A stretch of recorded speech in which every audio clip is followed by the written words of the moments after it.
The classroom buzzed with chatter as students settled into their seats, the hum of preteen voices filling the room. Marcus Johnson sat near the back, eyes scanning the final lines of his notebook. He wasn't causing trouble, just focused. But that didn't matter to Mr. Carter. The door slammed. Silence. Mr. Carter's polished shoes clacked sharply against the floor. His eyes zeroed in on Marcus like a hawk spotting prey. "Mr. Johnson," he barked, "since you're clearly too busy to follow directions, maybe you need a reminder of what discipline looks like." Marcus looked up, confused. He hadn't said a word. Before he could respond, Mr. Carter was already reaching into the supply cabinet. The classroom collectively held its breath. Then, shockingly, he pulled out a bottle of school glue. "You want to act like a child? Let's treat you like one." And just like that, in one swift, humiliating move, he poured the glue onto Marcus's neatly braided hair. Gasps, a phone click, a stifled sob. Marcus didn't move. His jaw clenched as warm glue slid down his scalp, thick and slow. His breath trembled, but he refused to cry. Before we dive into what happens next, make sure to subscribe to the channel for more powerful real-life stories that will shock you. Earlier that morning, Marcus stood in front of the bathroom mirror holding his favorite basketball jersey. It read simply, Johnson in gold letters. The number 32. He hesitated. Behind him, a deep, reassuring voice said, "Be your own man, not just my son." Irvin Magic Johnson stood tall in the hallway, watching his boy carefully tuck the jersey away and choose a plain hoodie instead. "I don't want them to know, Dad," Marcus murmured. "I want to be me first." Magic smiled, proud but cautious. "All right, but don't let that stop you from shining." At school, Marcus tried. He wasn't loud. He wasn't a class clown. He just wanted to fit in, to work hard, and maybe, just maybe, earn his place on the school basketball team without the weight of his father's name. But Mr. Carter saw only what he wanted to see. A young black boy with a hoodie and a hidden smirk. A problem student. At first it was small things, sarcastic comments, picking on Marcus to answer first, dismissing his questions with eye rolls. "You think being tall makes you special?" Mr. Carter said once, ignoring Marcus's raised hand during math. "Life's not a basketball court." The other students noticed, but no one dared say anything. Marcus internalized it. Maybe he was too sensitive. Then came today. When Mr. Carter poured that glue, something inside Marcus cracked. Not from pain, but from exhaustion. The bell rang. He didn't move, not even as the class filed out awkwardly, some sneaking glances, others refusing to look at him at all. The glue cooled on his scalp. He finally stood, walked silently to the bathroom, and tried to wash it out with the tiny trickle from the faucet. His hoodie soaked, his pride heavier. In the mirror, he saw a boy trying not to break. No one knew his truth. No one knew who was coming. But soon, they would. The video spread through the school like wildfire. By the time Marcus got to his locker, students were whispering in every hallway, phones buzzing with a mix of disbelief and curiosity. A few kids looked at him with pity. Others with that awkward, distant stare people give when they don't know what to say. He didn't care about any of them. Skipping lunch, Marcus slipped into the empty gym. The smell of polished wood and old sweat wrapped around him like a familiar blanket. He sat under the bleachers, away from the world, fingers running through stiff strands of glue that wouldn't wash out. He didn't cry. He just breathed, deeply, slowly, holding it together. "Marcus?" A soft voice echoed through the gym. He turned. It was Mrs. Thompson, the school counselor. She always had a way of finding lost students. She walked toward him gently, careful not to push too hard. "You want to talk about what happened?" "No," he muttered. She sat beside him anyway. "You didn't deserve that," she said. "None of it." Marcus didn't answer. His fingers tightened into fists. "You know, standing up for yourself isn't weakness," she added. "It's strength. And if you need help doing that, I'm here." Still, Marcus stayed quiet. He didn't want help. Not if it meant everyone would find out who his father was. That would change everything. Mr. Carter hadn't even been called into the office.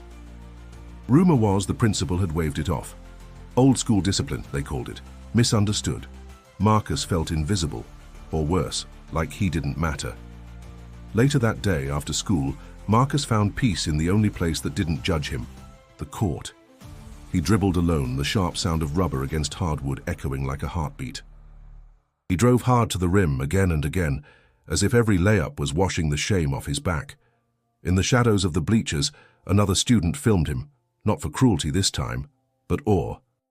That night, the first video resurfaced on social media. It wasn't the whole thing, just the moment the glue hit Marcus's head. Someone added mocking music, some laughing emojis, a title that read, "Teacher teaches thug a lesson." The post exploded. Marcus saw it before bed. His heart sank. Then his phone buzzed again. This time, a private message from an account he didn't recognize. "Tell your dad to handle this, or we will." Confused, Marcus clicked the profile. It was private, but he knew the username. One of his father's close friends. That could only mean one thing.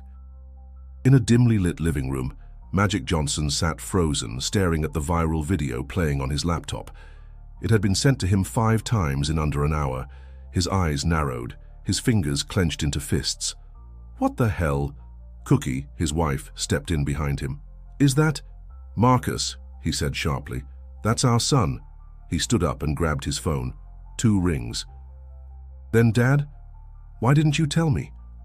"I didn't want you to fix it. I wanted to fix it myself." There was a pause. "You don't have to go through this alone," Magic said. "I know, but I need to prove I'm not just your son." Magic took a breath, heart aching.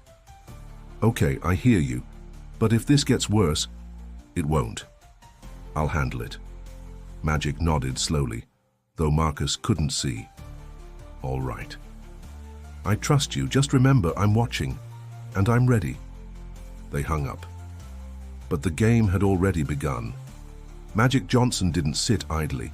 He may have agreed to let Marcus handle things, but that didn't mean doing nothing. That night, he called Mrs. Thompson. The conversation was brief but powerful. "I need your eyes on my son," he said. "He's trying to walk alone, but I need to know someone's in his corner." Mrs. Thompson understood more than she let on.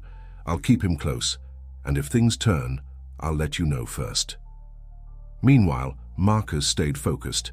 He woke up earlier, dressed sharper, showed up to class on time, even to Mr. Carter's. He raised his hand without hesitation, volunteered for group work, helped classmates. Even his grades improved. The other teachers began to notice, except Mr. Carter. To him, Marcus's improvement wasn't progress. It was a challenge. One afternoon, Mr. Carter cornered Marcus after class. "I don't know what game you're playing, but don't think for a second I'm buying it." Marcus looked him in the eye, calm and steady. "It's not a game. It's who I am." That only fueled Carter's resentment. The tension at school grew thicker. Students whispered in hallways. Some were silent supporters of Marcus. Others, especially those who saw Carter as a strict but effective teacher, mocked Marcus behind his back, parroting Carter's language. Then came the announcement. The school district's board was visiting in 2 weeks. The administration was preparing a presentation, and Mr. Carter? He was being nominated for a Distinguished Educator Award, a title that, if won, would boost his reputation and bury Marcus's truth. Mrs. Thompson was furious. She called a quiet meeting with the principal, expressing deep concerns about Carter's conduct. "I have reason to believe this teacher is emotionally and physically abusive," she said. "Where's the evidence?" the principal countered. "I have the students' trust. I can get it." But the clock was ticking. That same week, Marcus received detention. Again. The reason? Disruptive eye contact. His classmates were stunned. Even those who weren't fans of Marcus were beginning to realize something wasn't right. He served the detention without complaint, but inside he was boiling. Afterward, Mrs. Thompson approached him. "You don't have to stay quiet. You have power, more than you know." "I made a promise," Marcus said, "but I'm starting to think maybe it's time I break it." That night, Magic paced in his study. His legal team was ready. He'd spoken to several media contacts. If needed, the full weight of his influence could crush the school in a single press release, but he still hoped his son could rise in his own way. Then something unexpected happened. Our student, the same one who filmed Marcus in the gym, uploaded a silent video montage, clips of Marcus helping classmates, practicing late, sitting quietly in detention. No words, just music, a quiet testimony. The caption read, "This is who Marcus Johnson really is." The video went semi-viral within the school. By morning, it had reached the district board's inbox. Mr. Carter felt the pressure. He doubled down, refusing to acknowledge any wrongdoing. To him, Marcus was a threat, not just to his authority, but to the false image he'd built. But Marcus was done hiding. He stayed late one afternoon, standing alone at the front office, watching staff pack materials for the upcoming district assembly. Mrs. Thompson walked by. "You ready for this?" Marcus looked at her, calm, controlled. More than ever. Because the day of reckoning was coming. The auditorium buzzed with anticipation. Students in pressed uniforms sat in neat rows. Teachers lined the back wall, some fidgeting nervously. The district board members, dressed in formal suits, sat at a long table near the stage. Today was supposed to be a celebration, a day to recognize excellence in education. At center stage stood Mr. Carter, smiling politely, his Distinguished Educator nomination being read aloud by the principal. "Mr. Carter is known for his discipline, structure, and high standards," the principal boomed. "He is deeply respected by his colleagues and has—" The screen behind them flickered, the lights dimmed. Without warning, a video began to play. But it wasn't part of the planned slideshow. Gasps echoed through the room. The footage showed Mr. Carter storming into the classroom. The audio was clear, his voice barked. The words cut like glass. "You want to act like a child? Let's treat you like one." Then, the glue, thick, white, pouring over Marcus's head. Silence fell like a curtain. No music, no voiceover. Just raw humiliation captured in high definition. Students stared wide-eyed. Some parents clutched their mouths. A teacher let out a shaky breath. On stage, Mr. Carter turned ghostly pale. "Turn that off," he snapped, stepping forward. "This isn't part of—" But the video continued. It ended with Marcus sitting alone, shoulders heavy, while the class avoided his gaze. The screen went black. A single spotlight turned toward the audience. Marcus stood. He walked slowly to the front of the auditorium, his steps steady, heart pounding like a war drum in his chest. "I didn't want to speak today," he began, his voice clear, "but I guess the truth gave me no choice." Everyone watched, frozen. "I tried to handle this quietly. I thought if I worked hard enough, stayed respectful enough, I could prove I was more than what he saw." He turned to Mr. Carter. "But no matter what I did, it wasn't enough. Because I didn't fit the version of a good student you decided I had to be." Mr. Carter opened his mouth, but Marcus raised a hand. "I'm not here to ruin anyone. I'm here to be seen." A murmur passed through the crowd. Marcus inhaled deeply. "You thought I was just another nobody, a name you could ignore, a kid you could humiliate. But I'm more than that." He paused, looked out at the sea of stunned faces. "I'm also the son of Magic Johnson." A collective gasp swept the room. The name hit like thunder, eyes widened, heads turned. Then, movement from the side of the stage, tall, commanding, iconic. Irvin Magic Johnson stepped into view, dressed in a dark suit, his presence magnetic. He walked up beside his son, placing a hand on Marcus's shoulder. "I wasn't going to come," he said to the crowd, voice firm. "But when a child, any child, is treated like this, someone has to stand up."